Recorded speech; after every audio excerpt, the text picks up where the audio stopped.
আশির দশকের শেষ ভাগ এবং ৯০ দশকের শুরুর দিকে বলিউডে মাধুরী দীক্ষিত ছিলেন সবচেয়ে ব্যস্ত অভিনেত্রীদের একজন। একের পর এক হিট সিনেমায় অভিনয় করছিলেন তিনি। সে সময় প্রায় প্রতি বছরই তার 10টিরও বেশি সিনেমা মুক্তি পেত। নাচ, অভিনয় ও পর্দায় উপস্থিতি সব মিলিয়ে তিনি ছিলেন সাফল্যের শীর্ষে।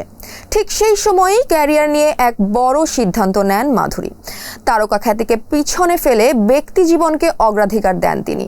এই বিষয় নিয়ে বিস্তারিত থাকছে প্রতিবেদনে।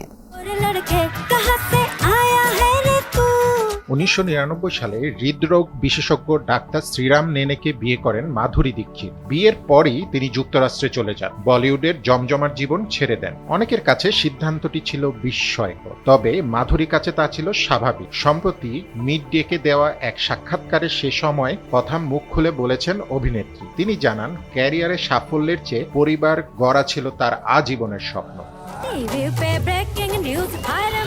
মাধুরী বলেন, তিনি সবসময় চেয়েছিলেন একটি সংসার, সন্তান ও পারিবারিক জীবন। তার ভাষায়, বিয়ে হওয়ার পর মনে হয়েছে বহুদিনের স্বপ্ন পূরণ হয়েছে, তাই সিদ্ধান্ত নিতে এক মুহূর্ত দ্বিধা করেননি। বিয়ে করে যুক্তরাষ্ট্রে চলে যাওয়াটা তার কাছে কঠিন মনে হয়নি, বরং মানসিকভাবে তিনি প্রস্তুতি ছিলেন এই পরিবর্তনের জন্য। প্রায় এক যুগ যুক্তরাষ্ট্রের কলোরাডো অঙ্গরাজ্যের ডেনভারে কাটিয়েছেন মাধুরী। প্রকৃতির কাছাকাছি শান্ত পরিবেশে ছিল তার জীবন। সেখানে তিনি পুরোপুরি পরিবার কেন্দ্রিক হয়ে ওঠেন। যুক্তরাষ্ট্রে তার ভাই বোনের আগে থেকেই থাকতেন, তাদের সঙ্গে নিয়মিত দেখা হতো, তাই প্রবাস জীবন একেবারেই একাকী ছিল না। ডেনভারে থাকাকালীন নিজের সব কাজই নিজেকেই করতে হতো, কিন্তু তাতে কোনো আক্ষেপ ছিল না। মাধুরী বলেন, জীবনের অগ্রাধিকার কি তা তিনি জানতেন। সন্তানদের স্কুলে, পার্ক, খেলাধুলা এসব নিয়েই কেটেছে সময়। সেখানে কেউ তাকে চিনতেও না। সাধারণ একজন গৃহিণী হিসেবেই জীবন উপভোগ করেছেন তিনি।